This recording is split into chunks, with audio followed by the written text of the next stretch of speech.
In today's video, I'm going to teach you how to share Trello boards. By the end, you'll know the two simplest ways to give others access: sending a direct invite to specific people and creating a shareable link you can drop into a chat or message. First, let's cover inviting specific people. Start by opening the Trello board you want to share. In the upper right-hand corner, click the Share button. You'll see a search bar where you can type the person's email address or their Trello username. Take a moment to double-check spelling here. Correct details make sure the invite gets to the right person. Before you send, choose the permission level that fits what they need to do on the board. Trello commonly offers options like Member, who can typically add and edit cards, or Observer, who can view without making changes. Pick the level that matches their role so you maintain control over what gets edited. When you're set, click Send Invite.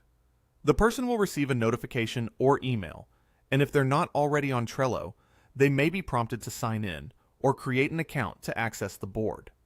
Now let's look at inviting via a shareable link, which is great for larger groups or quick distribution in chat apps.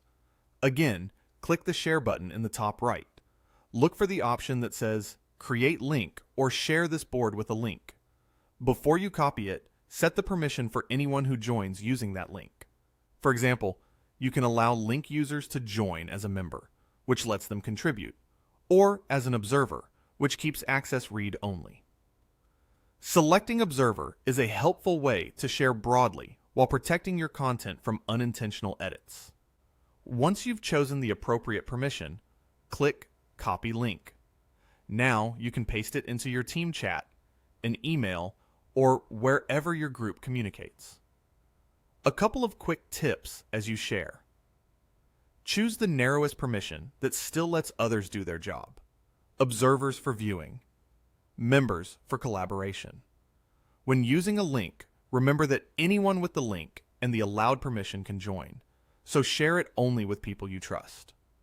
And if you're inviting someone directly, using the email they already use for Trello keeps things smooth. That's it.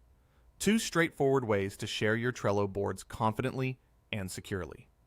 If you found this helpful, give the video a thumbs up. It really helps us out. Consider subscribing for more practical how-tos, and let us know in the comments what you think and how we can improve future videos.